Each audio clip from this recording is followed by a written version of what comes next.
Hello again, everyone, and welcome back to Reddit Aliens. I'm John, and as always, thank you so much for being here. A good topic for you today. Let's do it. What's an unsettling fact that disturbs you? Please remember to like, share, hype, and subscribe. That halfway through the show, Family Matters, the youngest Winslow child, Judy, just disappeared. She didn't die, she didn't run away, she simply disappeared, and no one else on the show seemed to notice or even care. Every episode, Carl would be like, "Go home, Steve. You just fell through my coffee table for the 6th time this week, and I've had it up to here with you." And I just wanted to be like, "Yeah, Carl, but what about your daughter, man? What about Judy?" There's a scene in Stephen King's novel The Stand where the guy recalls having a rabbit as a kid. He won it at the fair, and he kept it in their old barn. The first couple of weeks, he was super excited about it, and played with it, and took care of it. Then one day, he's out on his swing when he suddenly remembers the rabbit. He runs into the barn to find that it had died in the cage after trying to eat its paws. Just typing that out caused this awful feeling in my stomach. Sometimes I wake up in the middle of the night, panicked, thinking that I had forgotten about my childhood guinea pigs who died peacefully of old age years ago, and that they had starved to death or were barely surviving in that cage. The idea that I'm fully responsible for the survival of another living being. I can't even get a fish because I'm afraid that something might happen and I may forget about it or neglect it, and I will die because of me. And I'm not a forgetful person at all. My mom turned 70 a few days ago. It hurts to think that I'll be watching her grow old. It really upsets me. I don't allow myself to think about it because it hurts too much and makes me very sad, but it's been on my mind a lot. I'm always reminded when I see older ladies too. It's heartbreaking. I just hope that she is never in pain. We live 290 miles away from each other, and the thought that she spends so much time alone kills me. The other day, I was walking through an outdoor mall when a lady tripped and fell. She broke her glasses and her nose and was bleeding. All I could think of while helping her up was who would be there to help my mom if that had happened to her. The thought that one day I'm going to die. I'm not afraid of it, but I can't comprehend the idea of not existing. Yet one day I'm going to breathe my last, close my eyes, and for a final time, and that's going to be it. It's a strange feeling anytime I think about it. The curb stomp from American History X tells the guy to open his mouth and place it against the concrete, then smashes the back of his head with a steel boot into the concrete curb, breaking all his teeth and likely splitting his head or jaw in half. I fucking hate thinking about that. Gives me chills. That I'll never ever find out why my father shot himself. He just went for a walk in the forest one day and never came back. There were no warning signs, no notes, no signs that he was ever capable of doing something like that. What hurts me the most is imagining him getting his gun from the garage, loading it, and walking out into the forest, just thinking about whatever was hurting him until he was in so much pain. The only option is to end it all. I'll never know why. It eats at me every day of my life. Rest peacefully, Pops. I miss you. The fact that when I went to a large state school last year, around 20,000 students and around $12,000 a semester, I had to pay to use the printers in the library. But now at the community college I go to, I can print as much as I want absolutely free, and I'm only paying like $1,500 per semester. To be honest, this is some grade A bullshit you're only going to find here in America. The fact that there are people who can hurt children, people that can abuse their own flesh and blood and treat them like animals. I hate seeing a person cuss at their child or call them a name. It's like they can't see the tiny person's whole world being ruined in that one moment. My kids have made me angry, scared me, misbehaved, but I could never hurt them. It unsettles me to think of the anger and hate that lives in these people, and if they'll treat their own that way, what would they do to a stranger? That whatever I do and however long I live, there will come a point in time when all of my life will be behind me and only death awaits. The funny thing is, I use the same reasoning as a coping strategy during stressful times. Whatever happens, unless I die, there will come a moment where it will be in the past, like exams or something. To put it more succulently, the irreversible nature of time from our perspective, succinctly. Some tough topics today for sure. A little bit of a downer episode, sad, but real, right? Everything has a beginning and an end. There's beauty in the finite timeline of life, and we should appreciate the moments that we do remember and can potentially influence other people throughout their life, your children, your family, your close friends, maybe even co-workers. But to sit there and think about the finish line, while some of you are barely past the first furlong, there's still a long way to go. And yes, nobody knows when it will end, but if you live like the end is imminent, I don't know if you'll ever really, truly live. Get out there, see the world, make mistakes, fall in love. Enjoy. The summer break effect. I always found it to be an interesting aspect of human nature that we assume things are infinite, that there will always be that one more thing, and then we don't even notice when it's gone. Remember summer breaks? They weren't that special, some probably sucked, and heck, you might not even remember the last one all that clearly. But there was always one more, and another, and then another after that. And then there wasn't. And there never will be again. It's not even that I miss them. I do, of course, but I also realize I've made a good trade for them. It's just that they used to take up 3 months, 25% of my life, and now they are simply gone, and life moved on. What's truly unsettling about all of that is that it applies to everything you do. Someday you'll talk to your father for the last time, drive for the last time, make love for the last time, meet the last person that made you feel interested in the world, see the last new place. And in many of those cases, you won't even know it's the last time. It will just be a time, one of many, with another right behind it. Kids not strapped into their car seats correctly and seats not installed properly. Children forward-facing at 8 months. I'm a father. These children will be ejected from their car seats and blown through a car window before landing on the pavement around other moving vehicles. There's also internal decapitation from forward-facing too young, where the neck and vertebrae are not strong enough to handle a low-speed front-end or low-offset collision, resulting in severing the vertebrae and death. It takes less than 15 minutes to properly install a car seat, less than 30 seconds to strap them in properly every time. Do these parents not value their kids' life? Seeing these kids publicly posted on Facebook by their parents makes me sick. It makes my gut hurt, and it makes me sad. I think at any traffic stop where the vehicle has children, the officer should be required to inspect all car seats, and if they are not strapped in properly, first time it's a warning with a mandatory state education class. Second time, it's a neglect case to be handled by CPS.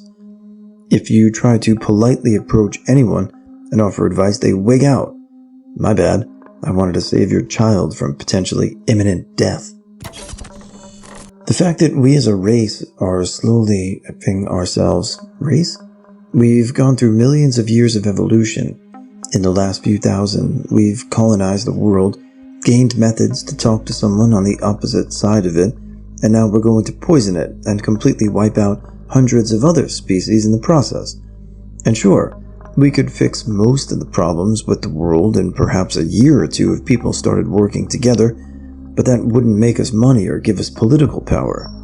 I'm not exactly a hippie, but we're just fucking ourselves and the planet over because a few thousand people in power want to keep that power. Feels bad, man. The fact that I'm comfortably well off in the context of a country that is itself obscenely wealthy compared to the world average. I'm educated, I work around 40 hours a week, I have effortless access to free medical care and all sorts of other services, and most of the time I don't even appreciate it. all because of where I happened to be born. I've traveled to India, to Egypt, Indonesia, all far from poor countries on the scale, but yet I can spend a week's worth of locals' wages on lunch without a second thought. I can get overcharged at a supermarket by a factor of 10 and not care. I'm passing people who are picking up discarded plastic rubbish from the gutters to sell for 5 cents per huge bag, and I wouldn't even bother to bend down to pick up that sum of money if I dropped it. I gave those folks about $20 since that's the cash I had. Because seriously, kids picking up plastic waste from gutters, what the I know it won't make a long-term difference though. Worse yet, most of the other people in my country feel that they're entitled to this life, that sharing it in any way will deeply harm them, and that other people are somehow less important or valuable than their worthless, bigoted asses. There are reasons to be careful: environmental harm, sustainably supportable population, etc. But, they'll take our jobs, so I might not be able to unnecessarily upgrade my smartphone that costs more than their annual wage this year isn't a good one. I live in Australia, but that applies to most well-off nations. How many memories we've lost? Just think about your life. When you were born, when you first learned how to ride a bike, your first day of kindergarten, your first time staying up past midnight, first day of high school, your first kiss, getting your driver's license, getting your first job, graduating, losing your V card, your first card, marriage, and all the little things in between. Your entire life is one big adventure, told by yourself and the people around you. Your ups and downs, highs and lows, your best and worst moments. It's like a live-action drama adventure movie that you've been watching your entire life. Even if you aren't an astronaut, celebrity, or a superhero, your story is completely unique. No one has the same memories as you. But that's only you. Multiply your scale of memories by 7 billion, and you have almost everyone on the planet. Multiply you by 100 billion, and that's almost every single human that has ever been born. The entire history of the human race isn't just a timeline of important events. It's a compilation of the memories and experiences of everyone that has ever lived and will live. Imagine 100 billion drama adventure movies that each literally last a lifetime, and that's approximately what the human race has experienced. But how many of those memories are preserved? Sure, we have carefully documented people like the US presidents, the moon landers, Middle Eastern terrorists, celebrities, etc. What about people like you and me? The average Joe has a remarkable and unique story called his or her life, which experiences and memories unlike any other. But every time the average Joe dies, we lose an entire lifetime of accumulated knowledge, feelings, and memories. Sure, we still have surviving relatives to tell their story, but it's not the same. And how long will they last? It just baffles me that if anyone sat down with a professional writer and told them their life story, that writer could turn it into something that can be shared with the world. Someone's life could be ours as well. It's kind of like Twitch plays Pokemon before TPP launched. We all loved and adored Pokemon, but no one played through was the same. We all caught, named, and defeated our own Pokemon in their unique order, but when TPP came around, we all had the same thing. We had the same first battle. We made the same nickname. We consulted the same Helix fossil. We shared the blame for incidents such as Bloody Sunday. We joined forces for the same battle against Destiny, and most of all, we shared the same victory of becoming a Pokemon master. We were connected with something that was originally not meant to connect us in that fashion. Unfortunately, TPP cannot be replicated with real life and real people, so every time an ordinary person on Earth passes away, a small piece of human history goes with them. In 2 years, I'm going to be 18 and graduating and separated from most of the people I've spent almost every day with for the past 11 years. The people that I grew up with, the people that influenced me into becoming the person I am now, the people that made me laugh so hard I cried, and the people that are making high school the best time ever. I'm going to see most of those people once every few years. That is, if I ever see them again. Will those people think about me a week after we say goodbye? What about a month after? A year? Even the people I don't like, they aren't going to be a part of my life very soon. I'm going to miss all of them, and there's not a single guarantee that they'll ever even think about me again. I guess you could say that's a bit unsettling. Death. It terrifies me and causes no end of sudden panic and anxiety attacks. When I saw this question, I briefly thought of the fact and hurriedly tried to forget about it, but the anxiety set in quickly, and I screamed out, terrified, waking my girlfriend who's just silently cuddling me. I'm religious. I believe in reincarnation and know it to be my truth, but the thought of death is my personal hell. I constantly get panic attacks and anxiety attacks and avoid certain subjects because I fear another anxiety attack and that feeling of impending doom. I go from being tired and watching TV to terrified like a child desperately calling for their mother to save them from the monster. But my mother is across town, and this monster claims everyone. I can't control it. I can't even choose to go when I'm ready. It's cruel and unyielding, and it makes me terrified, and at the worst times feels like I should commit suicide just to get it over with and quit the waiting game that life is.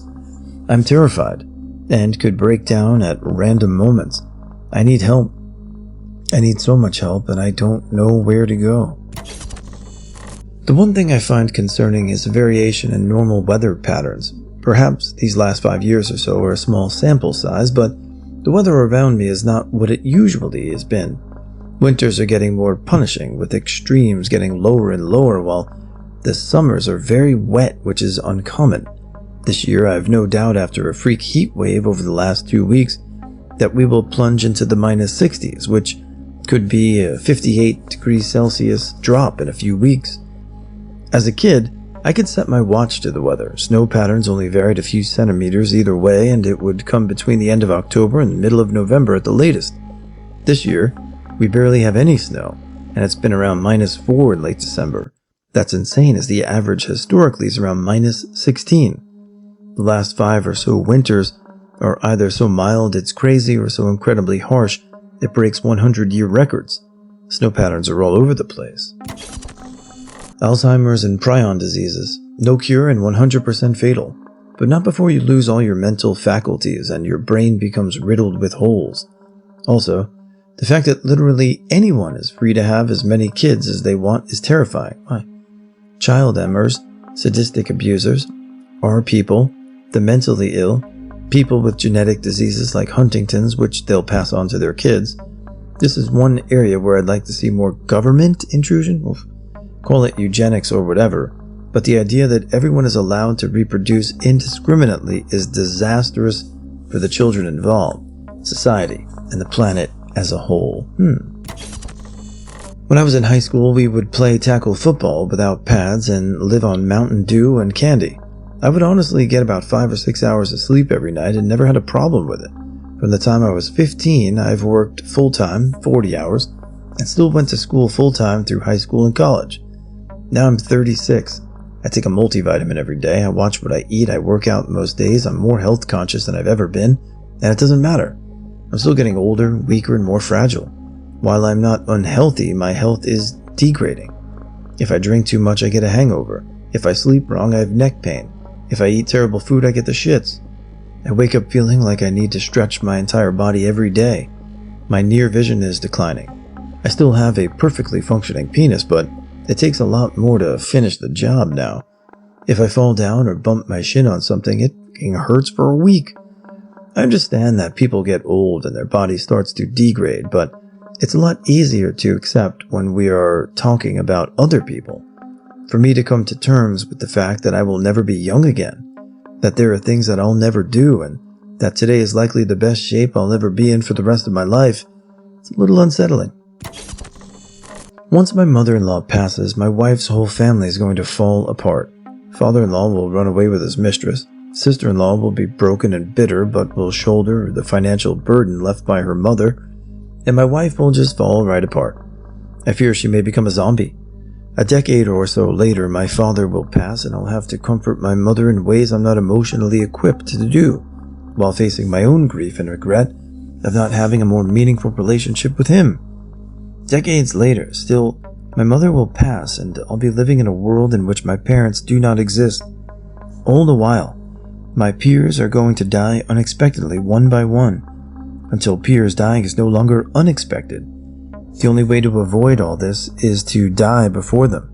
That's unsettling.